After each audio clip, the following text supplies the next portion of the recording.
Lekgotla, episode 4, action.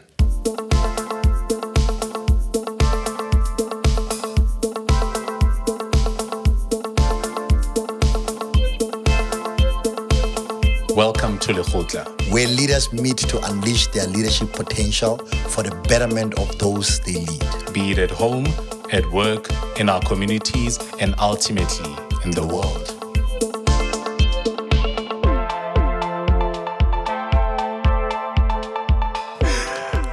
Welcome to another episode of Lekgotla. My name is Sipho. Yeah. And I'm Koketso. I thought you were going to introduce me. Man. and this is Koketso. Thank you once again to everybody that keeps on watching, that has liked, commented, and shared the podcast. Yeah. We are available on all your favorite podcast platforms. Yeah. It's platforms podcast. They're not, it sounded like you were going to say pot plant. Pot plant. Yeah. Maybe that's what we are, because pot plants hardly die. No. Is that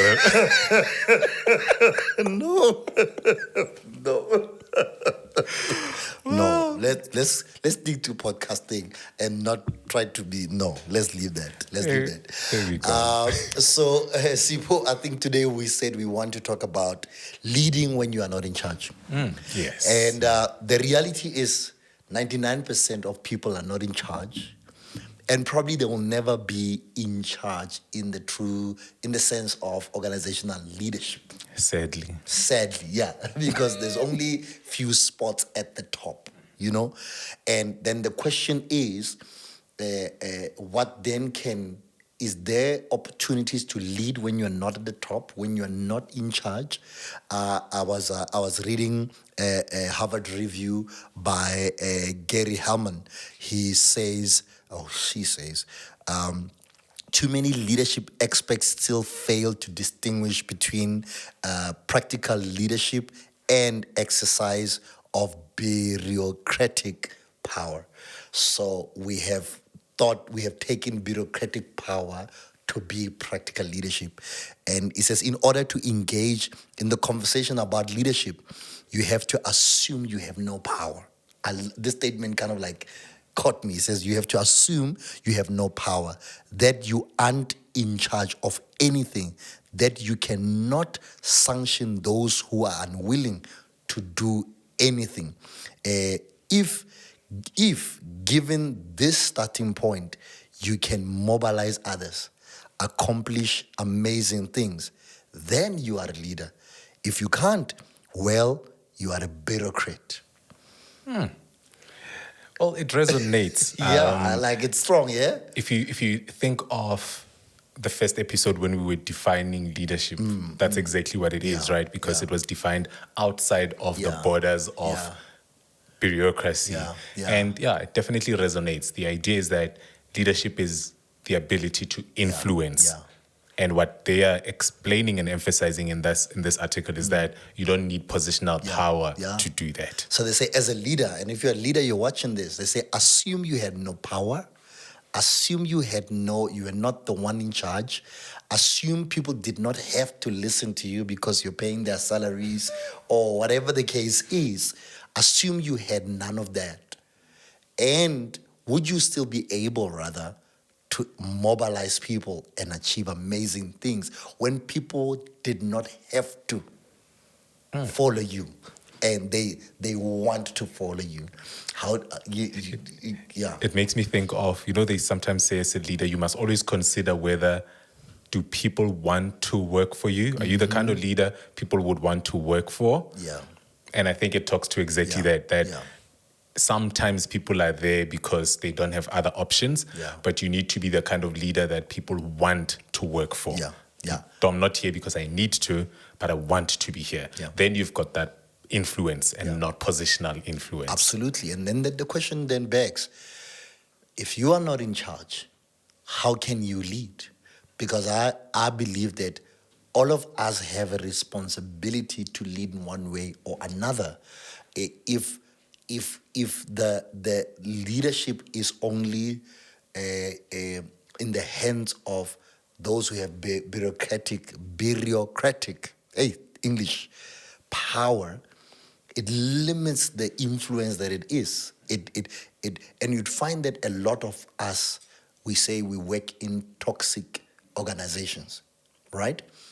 Are we saying the top 1% is responsible for the entire toxicity of the organization? And by virtue of positional power, probably. Yeah. Because positional power still holds a lot of value, right? Because it's my salary Yeah. or no salary. Yeah. So it still holds a lot of power. Yeah. But I think what you are emphasizing and highlighting is the idea that we have a choice to change the Yeah. atmosphere while still achieving the results that are required of us. Yeah. And I think, Sipo, while I agree with you that to a great extent they contribute the most to the culture, they are not the exclusive contributor. Correct. We, Agreed. in fact, if we play a leading role, even when we are not in charge, we can actually garner rather a greater influence of that culture. Their contribution to the toxicity sometimes is because we have neglected our responsibility to lead in our different spaces. And it's easy to do that because you are not leading. You are not taking initiative. You are not being innovative. You're not doing anything. You just blame the people at the top. It's their fault. And also taking it in. And you end up with mental wellness issues because you just keep taking it in, but you're not doing anything about it. You're not doing anything about it. You know, we can sometimes assume this helpless, posture where we're victims. But then the question is, how then do you lead when you are not in charge so that you can actually do something about this? I was speaking to a guy who's a doctor, and they were he's a specialist. I didn't expect this from him, and this is just me being ignorant, right? He was just saying, man, it's so toxic. My boss is like, you have a boss? You're a specialist anyway. So he was just telling me about how toxic his work environment is. And I was like, you would assume, and this is out of ignorance again, that because they deal with people, it's a health space, it's a health professional space where people it's their motto, it's their vision, serving people well, you would not have toxic leaders there. But he was like, no, my leaders are toxic. And I'm like, fine, your leaders are toxic. There's probably nothing you can do about that. But what can you do to create an alternative environment to that toxicity? And that's what we want to chat about today. Yeah. And I've worked in unionized environments before. And as you were talking about the kind of personality and character that is required to step up, you see this a lot with union members and people that are elected as shop stewards. Yeah. It's usually that guy that speaks up. Yeah, it's usually that guy that's most often good at their job, but they know how to speak up, right? So they will tell the manager, no, you are being unfair. No, we're not going to come in on Saturday because you're not paying us our overtime. But they are also able to garner the rest of the crowds and say, no, guys, come on. They've given us what we asked for. Let's push the target because we are also online, right? Our jobs might be impacted. And it's that character that's able to self-lead because you're only appointed as a shop steward once people have seen you display that leadership quality. And it's not unique to a unionized environment. Even when you were not in charge, they saw you display. And what we see often, what we hear often, is people say, if I was in charge, if I was in charge, I would do this, I would do this, I would do that. To a certain extent, we don't always have the positional power to make decisions. But I'm asking myself, to what extent do we use that as an excuse not to do what we can do where we are? It is always easier to complain, right? And it's easier to blame the next person. Yeah. And again, we're not assuming that everything is easy. Yeah. But there's a huge requirement for us to step up and speak to the kind of changes that we want. And if you think about most of the people that get promotions, it's people that become proactive, it's people that step up, it's people that participate when participants are required.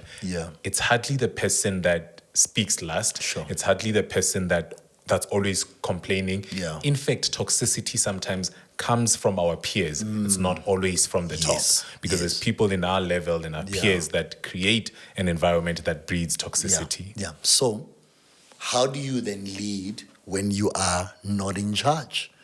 Because 90%, if not more, of people will never really be in charge. How do you? One guy who wrote a book on how to lead when you are not in charge. It's Cray something. We'll put it on the comment section. He says, how do you leverage influence when you don't have authority? How to leverage influence when you do not have authority. I found that book to be quite inspiring and powerful, because it just shows us that there is power in our hands. We can actually do something, especially because the people who are leading, they are in the minority. In fact, most of them, they rely on us who are on the ground, on the general workers, middle manager, to get the information that helps them to make the strategic decisions. Sometimes strategic decisions fail because they don't have ground insight. And sometimes we have not played our role. Yes, the leaders have, their own faults, their own shortcomings. But I think for this episode, we just want to talk about Those that don't those have the that don't have the power. positional power. Yes, what do you do? And there's a guy by the name of Andy. Andy, his surname is very complicated, so I'm not. He has written an amazing article. It's on LinkedIn on how to lead when you're not in charge. Right? His name is Andy. I'm forgetting his surname, and he says, number one, empower your peers. To say you have peers, you have friends. Empower your peers towards the culture you would want to have. Imagine how powerful that is, to say, listen, this is the culture I wish I had. And you bring your 5 friends, you say, guys, we can't do anything about the culture here, but amongst us, this is the culture we can begin to appreciate one another. We can begin to recognize one another. We can begin to to collaborate with one another. Because even if your bosses are saying you shouldn't collaborate, what's stopping you from collaborating? You understand? So he says, empower your peers, create amongst yourselves a culture you wish the organization had. I was like, And what would be interesting with that is that you then breed a culture that is stemmed bottom up, right? Yeah. And there's a lot of people that have the capability to do that. I've seen, for example, people who celebrate other people's birthdays. Yes. Right? You walk in and you say, guys, it's somebody's birthday, let's go have coffee. Yeah. You don't have to wait for a leader to say that. From a work point of view, it's reminding people that, guys, remember from the previous meeting, this is what was expected of us. Yeah.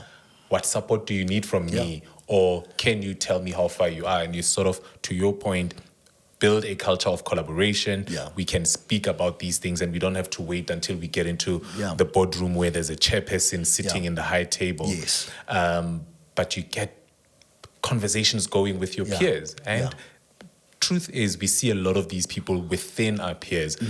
And I guess the onus is on us to reflect as to what role are we then playing in our spaces and with our peers, because that's a great example around Gonna support with your peers. With your peers.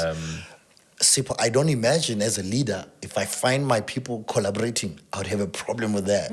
If I find my people celebrating each other, I would have a problem with that. Because if you are lacking that sense of recognition, chances are in the organization, other people are feeling the same. And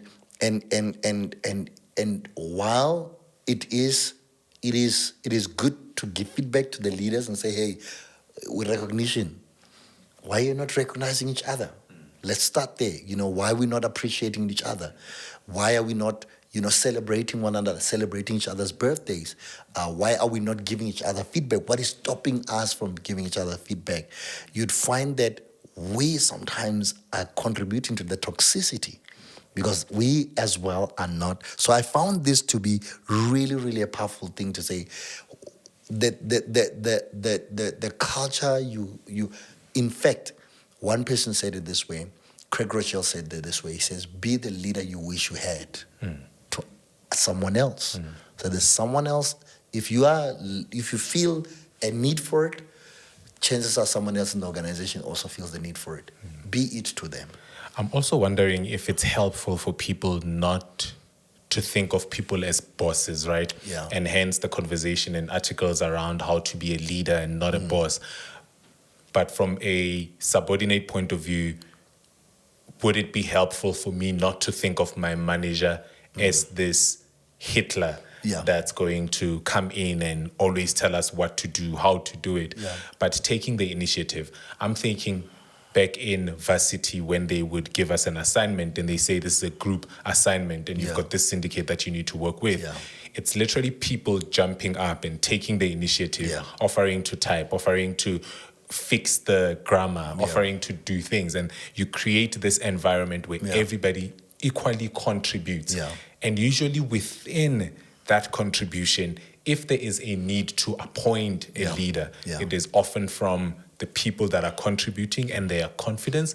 And maybe that's the very same culture that we need to carry into organizations, even though there's an element of bureaucracy by virtue of structure, by virtue of contracts and different salaries. But if we could keep and maintain the culture that says, we've got an assignment. What do you need from me? What do I need from you? And how do we make this work so that we achieve what we've been asked to? Which was going to be my second point, where you need to then take the initiative to find clarity about the coexistence of the organization and how do you exactly fit into that. To say, this is what the organization exists to achieve.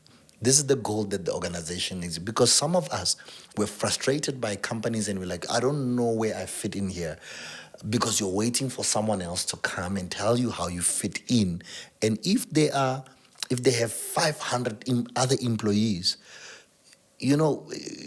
chances are they get bogged down in a lot of other things. But now if you take the initiative to say, okay, fine, let me break this down in simple terms. What is this? What does this organization do? What is the value chain? What is the bottom line? How do they make their money? And where in this whole thing do I fit in? And what you do is, when you have done that, you also know what kind of value you need to add to make yourself even more recognizable. When you understand, okay, this is the value chain, this is where I am at. Oh, I'm adding value, but in fact, I can also add value here. You have taken the initiative to understand how things are running, and then you upskill yourself. You take the initiative to understand where is the company going. Then you upskill yourself in line with the organization, where the organization is going. You already set yourself up for victory. Where I've seen that play out quite well is the beverage organization that I used to work for. One of the things that they used to do quite well is that warehouse men and people that work in the warehouse and with trucks, they used to have a KPI called auditive. It was on day, on time, in full. Sure. So what you are packing and what you're putting together needs to get to the customer on the right day, on time, and it must be in full. So no breakages must get there. No breakages must get to the customer. Customer must get their order in full. What was great about this is that when you instill the fact that I know where my product is going and how it impacts the customer, you'd literally hear people in the warehouse that don't get to see the customer because they put it together, it goes onto a truck. Truck drivers are the ones that see the customer. The warehouse men don't get to see the customer. But then you'd hear the pride in which people run and they say, no, guys, you can't do that. Our customers are not going to be happy. And when they're talking about customers, they're not talking about the next department. They're talking about the ultimate customer. And it's them understanding the value chain. It's them understanding how we fit into the bigger picture. And it's very important for people to understand that concept because it doesn't matter how big the structure is, how does your actions affect the ultimate customer? Absolutely. And when you understand that, then hopefully it gives you courage and it gives you meaning. It gives you a sense of wanting to do more. And listen to what you're saying. So that guy is packing BS, right? And he's saying, Did I say beers? Or you said, okay, I'm saying, I care you said beverage. Bev. So it's okay, speaking Coca-Cola or whatever. Also, Yeah, you know. And listen to what you're saying. They're saying, no, guys, we can't do that. Our customers that are, in that moment, they're leading. exactly. They're leading because there's a sense of ownership. There's a sense of pride. They understand what role they are, what value their role adds. So I think number two, then it's that understand your value in the value chain. Where exactly are you? And then thirdly, when I was doing some research, I find that being honoring towards your leader, it just helps you to be a less of a complainer. It helps you to be, because you honor them, you respect them, you want to help them. You want when wherever you are to be representing their ideals, their ideas and their ideals, and you, even when you are not happy with them, you would go and tell them you're not happy with one, two, three, but in front of others, you lift them up and you're able to celebrate them, and people also have a positive perspective of them. So I found that to be quite interesting.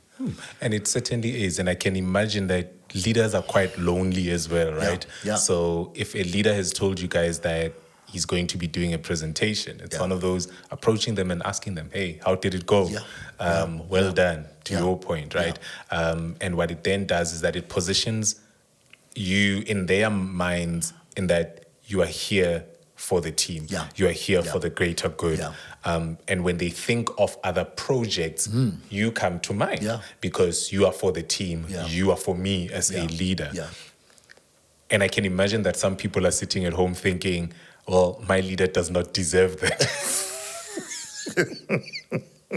How then do they put themselves in a position where they honor their leader, even if their leader is not worth it in our eyes? Yeah, and Sipo, you'd find that we it's the which one came first, the chicken or the egg, The chicken. right?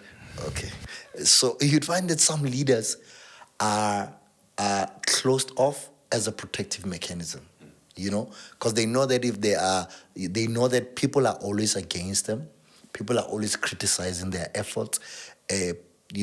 When they try to be friendly with people, people take advantage of that, and a list of other things. So they end up being that kind of leader. So don't assume that he is being closed off because he's a leader. Reach out and understand. You might find that, in fact, everyone is having their lunch together. He wants to come and have lunch with you guys, but he's feeling like, if I go and have lunch with them, they might feel intimidated and not enjoy their lunch. But I would enjoy to do that, or they're always just getting criticism. They're the bad guy. The general leader feels like the bad guy in the organization because they need to make the tough decisions that are not always popular. So one of the ways in which you can lead when you are not in charge is by leading up, supporting your leader, being honoring towards them. And one of the things that honoring a leader does, it builds trust between you and them. And that's the first thing. Number two, it deals with the negative preconceived ideas you might have about them, because then you come close, and then you get to realize, like you mentioned before, he's also a human being, who has his own fears, who has his own insecurities. And I think oftentimes we don't realize that our leaders also have their own pressures, their own insecurities, their own fears, and oftentimes everyone is looking to them. And that's, if you want to lead when you're not in charge, lead up, be honoring towards them. And once, as a leader myself, I find that I get to delegate authority to people I can trust. Even if I had two people who were good in front of me, and I had to make a decision, it will depend on whom I trust more. Even if both of them are good, because that level of trust is the extra step. And probably that's the reason why you find people being promoted or people that become leaders are not always the people that are the best technically. Yeah. It's people that are able to live the brand, Yeah. show that Yeah. they are trustworthy, and end up being promoted. Yeah. Whereas we will still reward you for being a good specialist and Yeah. for being good at what you do. Yeah. But because you're missing this relational aspect, Yeah. it's difficult for the leader to trust you, Yeah. and vice versa. Yeah. And if you're honoring to the leadership, you are able to advance the goal and the mandate of the organization and not yours. Because the people who are not honoring to leaders, even especially if you are good at what you do, but you're not honoring to your leader, you are likely to now want to advance your own agenda at the expense of the organization. So now you are leading people away from the organization as opposed towards the organization. Well, especially in the world where I operate, right? In NGOs and church spaces, you'd find that you have this leader who's great, and then another leader feels like I can do a better job than him. And that's where now it starts creeping in, that sense of respect for the leader. Then you start using the platform to now build your own kingdom within this organization. Because I was just about to say, it begs the question then that if it's about your agenda, what are you doing in this organization? Yeah, it's a stepping stone. Because this organization has a mandate, it has goals and objectives. But if you're going to come into this space with your own agenda, then hey, you're the toxic one. Yeah, exactly. Because even in corporate, you have people who they're working in an organization, but they're busy poaching clients. So they are engaging with clients as individuals, even though they were sent, and they start building their own portfolio, and after some time the person is resigning, they leave the organization, and then 2 months down the line the clients are leaving. They are following this person. That shows a lack of integrity. No, certainly. And I think the sad part is that with you starting your own thing, you need to be careful that karma does not catch up with you, because what you plant, you definitely sow at some point, which is quite sad that people would come in and have their own mandate. But to your point, leading without positional power is honoring your leaders. It's being able to support wholeheartedly the mandate and the mission of that specific team and therefore the organization. I used to have a leader who would say to me, we disagree in a meeting, but when we leave the meeting, it's not Sipo's decision, it's our decision.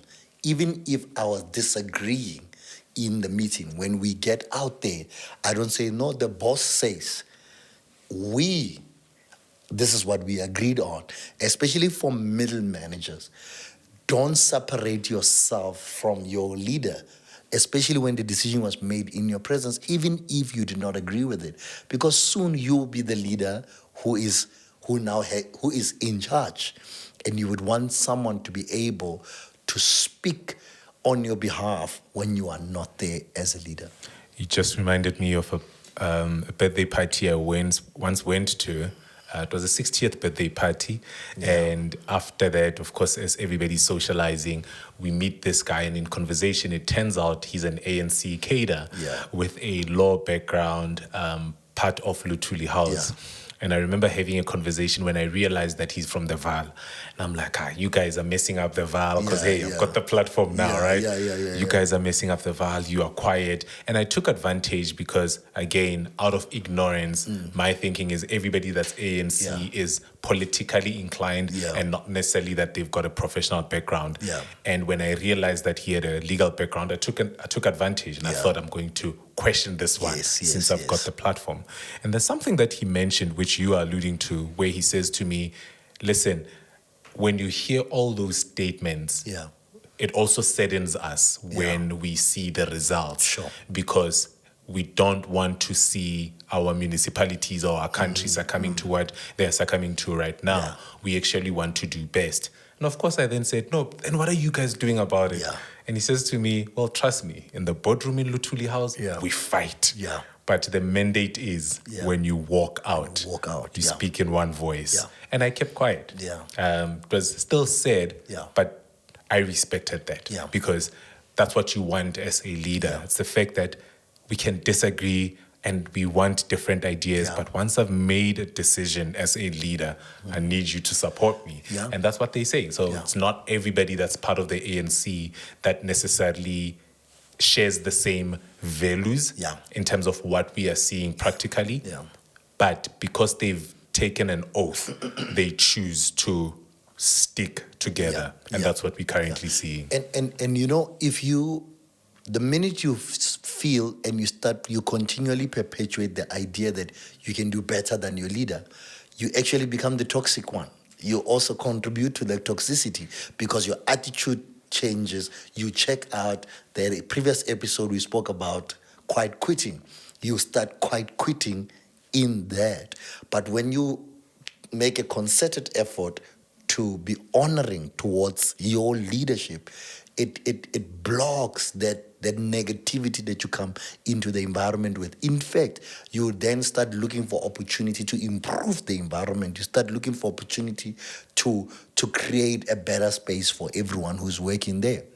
And you know what? One of the great things about doing that, and if you do it quite well, everything that we've spoken about is that you are gathering experience for when you become a Yeah, leader, right? yeah. So if you're honoring your leader, you're able to influence your peers, Yeah. you're able to take that additional step. When you become a leader, Yeah. you're already aware of different dynamics. Yeah. So in essence, being great where you are Yeah. prepares you for a future role. Yeah. And most likely it becomes a leadership role in the context of positional power now. Yeah. But you would have started practicing this before you got that Yeah. actual position. And oftentimes when we are not in charge, it's easy to criticize those that are in charge. So we then say they are not doing their job well. One of the ways in which you can lead when you are not in charge is to do your job. Do it well. Do it well, yeah. Like, do your job very well. Because sometimes you find that we are complaining about the leader not being a great leader, and justifiably so. And when we check then in on your work, we realize that if you were in charge, you would do a worse job. So, And I mean, you dropping your goals are also dropping the average within the Yes, team, right? yes. So maybe if you were to pick up your socks, Yeah. the team would do better than it currently is. Yeah. And you ask yourself, leading when you are not in charge, is asking yourself, if the organization dependent on this next task that I'm about to do, am I about to let the organization down, or am I about to save the organization? Think of it in those terms, in just that level of how important this thing is that I'm busy doing. No, true. So the other thing that was that came out, Sipo, as strong, is being an ambassador, right, in an organization, being the ambassador of the vision. You know, being one person says being a spokesperson for the vision, to always encourage, be a board. If people are going to know what the organization stands for, they must be able to look at you. If people are going to see where the organization is going, they must be able to look at you. And for me, it's we have elections coming up next year, right? We are likely to vote for the person who is doing something than the one who's saying to us they are going to do something. Yeah. So we want to see you doing something, and I think that's sometimes political parties miss it in that, to say, listen, if at your big rally, you are going to say things that do not align with what you have done already, it says nothing to us. We'll come and wear your T-shirts and listen to your music and enjoy this, but we want to see results. So if you want your peers to have confidence in you being able to lead them, they need to see what are you doing in your current role. Run a municipality, do it well. You get a second one, do it well, and it continues to build up. Keep building up on that before you are the governing party, because we are seeing now, we're not going to vote for you on the basis of your promise. We vote for you on the basis of your pattern. What have you been doing? You know, with that reference around politics, I'm also just thinking about, imagine if, as African citizens, if we were to lead without positional power, Yeah. how clean our cities would be, Yeah. how secure our cities would Yeah. be, without necessarily looking at governors and everybody else that is in a positional power, Yeah. because we give them so much power as well. We forever criticizing Twitter trends and all Yeah. of that, but we're not doing much Yeah. in our own spaces. Yeah. Our own streets that we live in are Yeah. not clean. We are not able to protect ourselves as communities. Yeah. And if you were to do that one community at a time, then Africa then becomes a better place to Yeah. live in, Yeah. without always looking up. And you're talking about the streets being dirty if we were to clean them, right? But before we clean them, if we Stop littering. if we stop littering, yeah, before we even go to cleaning, let's just stop littering. You understand? The government is corrupt, but you paying the 50 rands cold drink is corrupt. So if you stop paying the 50 rands cold drink, if I stop and all of us stop, in that little way, that thing stops. And I think we give too much power to positional power to a point where we paralyze ourselves or we excuse ourselves from actually making a significant contribution. If in fact all of us can fix the wall in front of our yard, if all of us can clean the yard in front of our houses, if all of us can just, where we are able to, play our part, if the nurse who is working in a dilapidated hospital just decided, I will come on time, I will treat patients better. I know the government won't, and the lady who's working at dispatch, is it possible that things are broken? Because everyone thinks their part is too small. But if everyone plays that small part, then the whole system begins to move us forward. Which is true. And I'm taking it in because we make it a big deal, Yeah. but it's literally about my own space, Yeah. which then becomes your space and Yeah. it becomes our space. Yeah. And there's a lot that we need to do. Yeah. And I sometimes feel like it's also because we also then allow the media to define who we are. We allow social media to define who we are and what we want in life and Yeah. out of life. Yeah. And many a times people dream so small that they don't see themselves beyond the spaces that they're in. Yeah. And maybe that's where the challenge is. Much as we're saying, if you honor your leader, if you do your part, you can become a leader Yeah. in the future. Maybe we've got too many people that don't actually want to be leaders, Yeah. which again takes us back. Yeah. Because we live in a tunnel. We think so small, influenced by so many other things. Yeah. But if we were to just open our way of thinking and open our minds, maybe we'll start acting bigger. And even if everyone does not want to be a leader, the reality is everyone is already a leader in one way or the other. And I'm thinking about this. 2024, we have elections. How can we actually make a difference in our country? By going to vote. By going to vote. Not voting does not help anyone. It doesn't. It doesn't. To say, I've given up on the political systems, then you're part of the problem. You can't distance yourself from playing your part. That kind of apathetic attitude is not going to help us. That's how we lead when we are not in charge. We go and make our mark. And I'm like, if someone says, but who do you vote for? You can vote for anyone, man. But go and let's show up. Let's show up. We're not advocating for any particular party. And even in organizations, when you find that the organization is toxic, you showing up and encouraging two other people to show up with a positive attitude, man, that makes a world of difference. How do we lead when we're not in charge? Show up and show up strong. And be that guy that says, whose colleagues say, I hate my company, but I love my colleague. Yeah. I hate my organization, but I love my Yes, team. yes.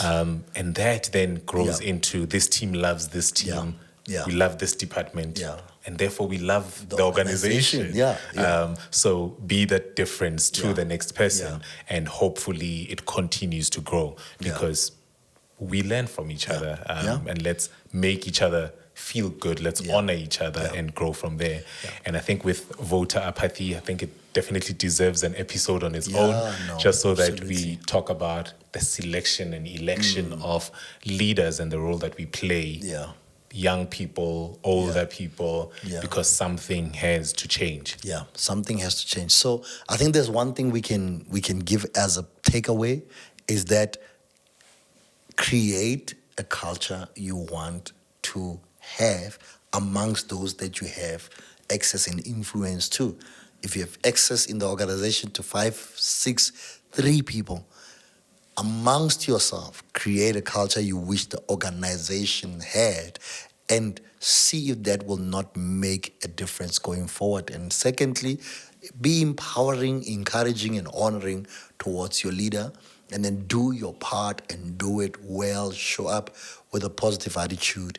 And that small part that you think is insignificant could be just what the organization needs to move forward. It could be what the country needs to move us forward. And if you've been able to do that successfully or you've faced challenges around leading in your own space, please leave a comment. Let's discuss it further.